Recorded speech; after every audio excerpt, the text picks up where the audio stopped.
Hey there, it's Boots Owen here. This is the floor in a bathroom upstairs in a house with a timber floor. It's not like this is just down to cover it, but it's got an OSB floor on it. The OSB's been tanked with a waterproofing compound, and it's tanked right up the walls and all behind the tiles as well. It's difficult to see, and it won't help that there's an underfloor heating mat here, but that's the low point in the room, and that is about 30mm lower than the corners over here and here. So there's a fall from here to here, from here to here. The shower will be in this alcove here, so that'll be closest to the drain. And then the sink will be over here. It's unlikely to get wet, but there's going to be a wooden bath over here, and a wooden bath shouldn't leak, but it might. And while it'll drain out to the side, all of the area behind it and all, where the taps come out of the wall and all that, will be tanked, or is tanked behind the tile, and that'll all drain into this trap as well. Over here, there's going to be a toilet. It's not got such a fall on it because it never really is going to get wet. I'm not too worried about that, but I've tanked it anyways just so that the concrete is separated from the OSB. I've got a little upstand here of, I think that's about a 35mm piece of wood, so there's a 35mm upstand. I'm going to try and come flush to that. This will have a wall in it in time. If I step further back, there'll be a wall between what'll be a bedroom and an ensuite bathroom. I'm going to mix up a mix of concrete at just sharp sand and cement. I think 3 sharp sand to 1 cement by volume and nothing else. I'm not going to put any plasticizer or any waterproofer or anything like that in it. It's just going to be a grey concrete screed, and ultimately it'll be about 30mm thick. That's the plan, 25-30mm thick. So I'll get mixing. I'll place half the thickness of the screed. Then I've got this weld mesh over here. It's a 2-inch stainless steel, or 50mm square stainless steel, and I think it's a 3mm mesh. And the idea there is not that it'll prevent cracking. If the concrete's going to crack, it'll crack. It'll stop it coming apart, separating and not going back together, so it'll give it some strength, but nothing major. Looking at the underfloor heating mat here, this is pretty neat stuff. It comes on a kind of fiberglass mesh backing, and it's self-adhesive, so that sticks itself down. So it's pretty easy to lay. You follow the instructions that come with it. You're going to have a hot area in the shower, hot area in front of the bath, and hot area around your feet in the toilet and the sink as well. It's going to be quite a big sink coming out here, so it doesn't matter that it's so far away from the wall at that location. Here's a duct for the temperature probe that regulates the heat to the mat, and it has to go in between one of the loops, so it's all the way over there. And to keep it in place, I've just set it in tile adhesive, and that's gone hard now. And then over here is the power cable. They both come in from over here. It's the power cable. It just goes to the end of the cable, and because it was kind of standing up, like it was just flopping around high up in the air, I wanted to hold it in place, so I put a bit of adhesive on that. And likewise, just some spots there where the cable seemed to be rising up, I put a bit of adhesive on it. Let's get mixing.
So I have about half of the full mix up of what I think I'm going to need, and I've just dumped it out in little bucket loads, and I'm going to try and spread it out and screed it a bit to about 12 or 15.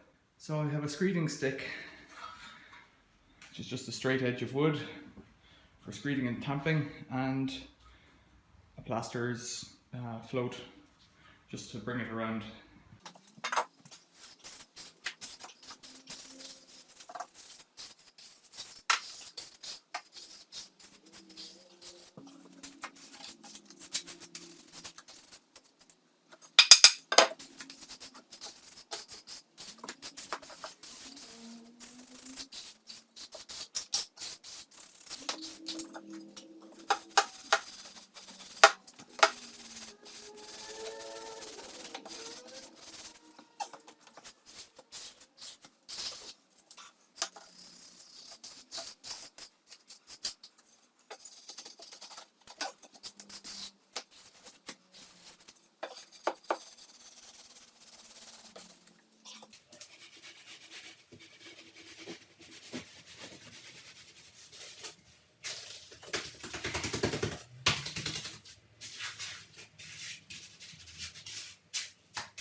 Okay, so I've got all the mixing done and all the placing done.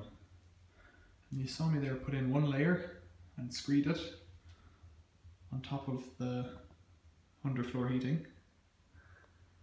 And then put down some mesh, stainless steel mesh, and then put on another layer and screed that. You can see it's still a bit wet. It's got reflections on it there and a bit of shine. I'm pretty confident that it's got the right levels. But I just need to get in now and tidy up the corners and the edges and get any of these lumps out and smooth it a bit. I need to settle up that drain. It's a bit wonky on the floor. And obviously just there's some trowel marks I want to try. I'm not great at plastering, I'm not great at finishing concrete, so there will be trowel marks on it when I'm finished, but I'll do my best to get it looking neat. The issue I had in the previous one I did in the bathroom downstairs was that, say in the corner would dip down to the tiles and there'd be a little hump, and so that would get a pond in it. It would dry out, and it's nothing major. You're talking about 1 millimetre here, maybe half a millimetre, but it holds water rather than shedding it. So I need to make sure, I might need to scrape off a bit between the corners so that the water goes down. So really, the wet area is just over here, and that's all going to drain. There won't be any issue with that. It's got quite a steep fall on it. Over here will be a bath, so it's also a wet area, but the bath should discharge out through a waste, not onto the floor. It's a wooden bath and you can discharge onto the floor, but I don't think I will. And then finally the third area is over here where the toilet will be, and there'll be a sink up on the wall here. So that's pretty much a dry area. I originally talked about putting a fall on this, but I've just screeded it level. I don't think it needs a fall. The fall should start about here and then work over towards the drain. And I've got that pretty good, I think. So I'll just check the diagonal here and over to here, that diagonal, and there. I'm happy enough over here. I think it's plainly obvious that there's a good fall in that from the bottom of the tiles. I took a lot of care to get the bottom of the tiles completely level the whole way around, and level with this piece of wood here. And the idea will be that there'll be a timber framed glass panel wall there with sliding doors eventually. That's a whole other project. But for now I'll just get on with finishing the screed and tidying it up a bit. The issue that I have from here on is that to get in there I have to walk across it. So I have to upset my work to finish it. That's the way it is. I've got a bit of extra mix in case I need it, and I've also got the ability to get rid of a bit of extra mix if I need to as well. I'm going to move on to a smaller float. It's got the edges rounded off it, so it's easier to finish. This is the one I normally use. I was using the bigger one before because it's a bigger area, but it's a lot more work on your arm as well.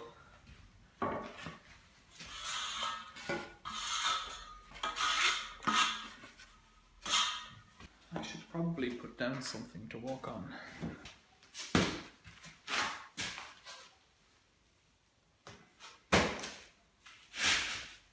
Slippery.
So it's very difficult to see. There's a couple of wave marks in it. You can see there's one from my troweling. I might just be happy with it as it is, except that I would like to go around the edge and tidy it up.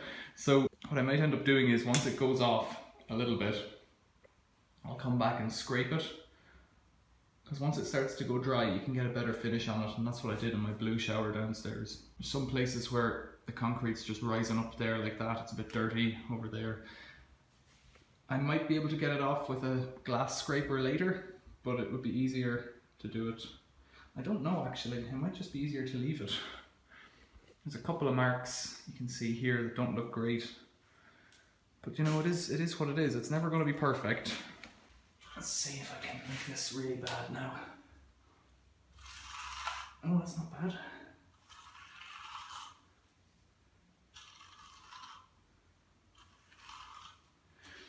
It's not bad, you know, I kind of don't mind the trowel marks.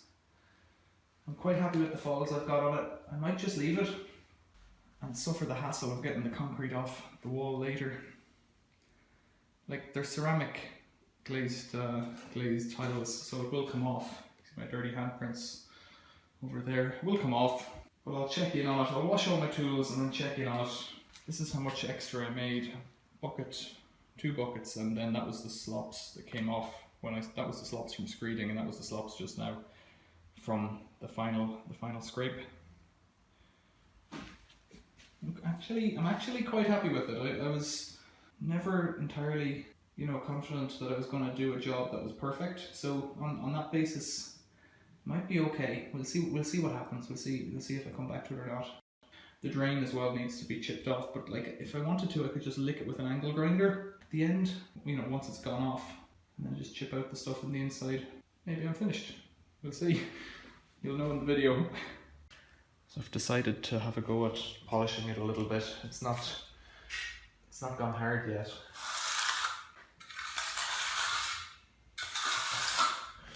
And so I've started near the bit that isn't concrete, but I've got to get into the back over at the shower there, and the only way to do that really is to put a pad down and try and get my way in. So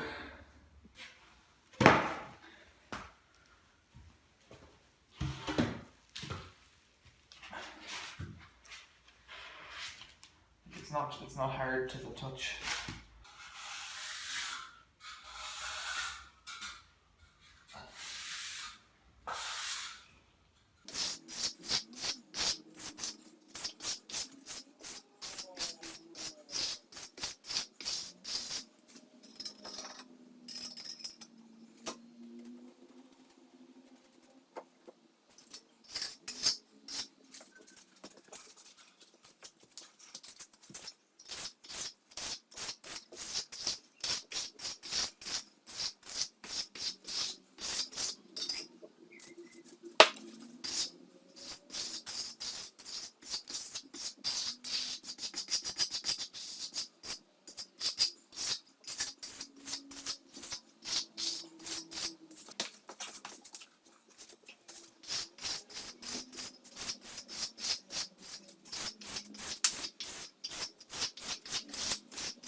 So this is it after maybe 3 or 4 hours curing.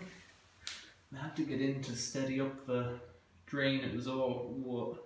So I got in, and you can see there's still marks. You can't maybe see that. That's difficult to see. The camera won't pick it up, but there's still sweet marks in it, and I was spraying it with water and I left a few drop marks on it. And I think that's just part of the beauty of concrete. It looks a bit weird.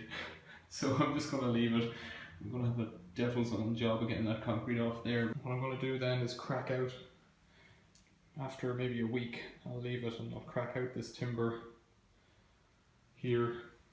Probably fill the screws in with concrete as well, which will make my life more difficult. But over the next few days, I'll spray it down with a lot of water. See those drop marks there? I'm just going to destroy it now if I...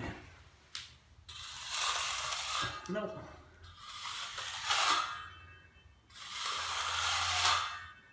So I've just polished those out a little bit.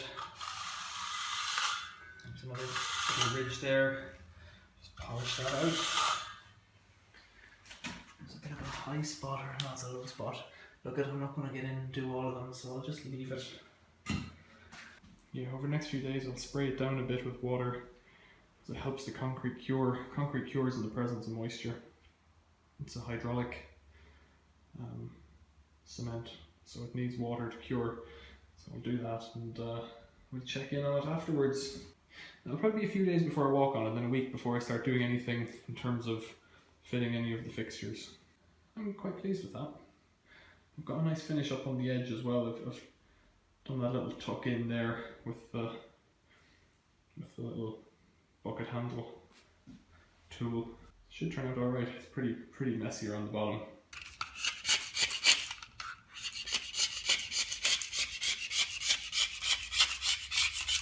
So it's the second day, and I'm just going around. I can walk on it like it's the next day, so this has been in now for 24 hours, but I didn't finish it until maybe 16 hours ago, that kind of thing. I'm just scraping off any of the splashes and trimming in at the bottom here to the concrete.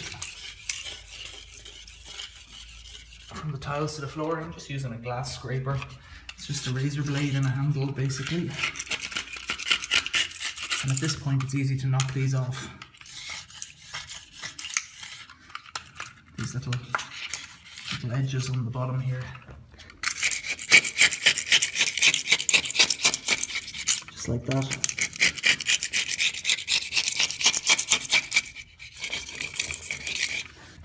But if you left it any longer, it would become difficult. You can see there's some little marks on the floor like that where the crust has broken down a bit. And you've got little marks and, you know, trowel marks. There's a little hole there. They're all just features of a handmade floor.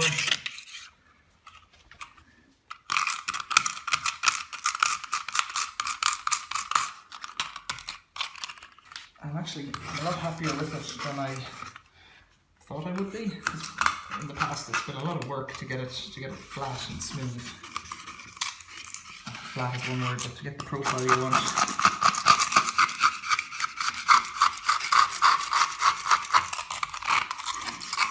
Yeah, so over here last night, this one flaked off a bit, and then I think I touched that with my shoe this morning or something. But you can see there's a bit of a puddle over there because I've been spraying it. It's not that it's not draining, it's just that I've been spritzing it with water from a paintbrush. I need to clean off the edge around here.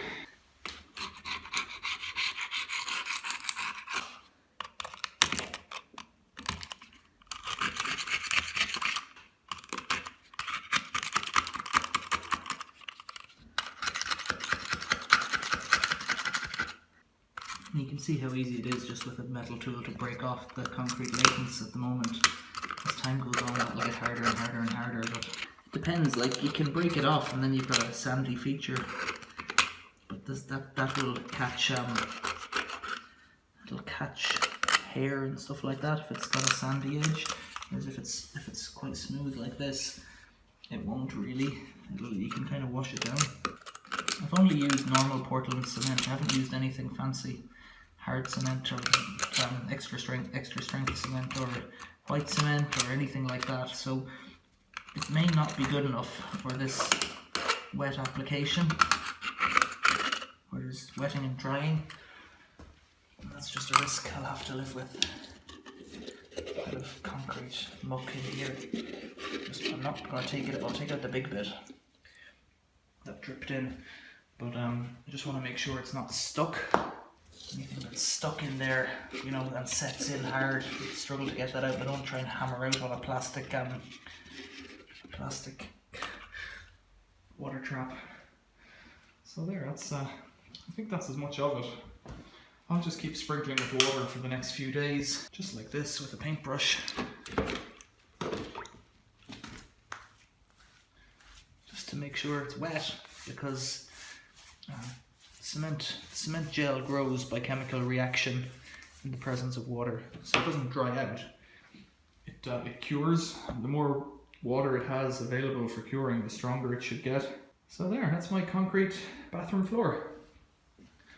I might in a year's time or so, or maybe a few months' time, post a video of how it's lasted, and if it's lasted at all. Especially once it cures and then dries out, and then I run the underfloor heating up slowly. It might crack. Anything could happen, you know. It hasn't cracked yet, but it could crack. Especially as you've got this pointed edge coming into it. It could set off with a crack. But we have got that sheet of mesh in it, well, a few sheets of mesh in it. So even if it cracks, it shouldn't wander, and it's not massive, you know. It's about 4 meters in the long direction and about 2.5 in the longest direction sideways, so it's not a massive floor really. But I would suspect it would crack this way if it was going to crack anyway. And if it all goes wrong, I can just lay a layer of tiles over it, and it's still waterproof and it's still fine. And it'll have the profile that sheds water, so you could just lay any kind of tile, mosaic or whatever, and just as long as you profile it correctly, small tiles would be best. Just lay them on and you're ready to go. Cool. Any questions or comments, leave them below. Check out my other video on the blue concrete shower floor I did, getting on for 4 or 5 years ago now, which has lasted very well. Thanks for watching. See you later.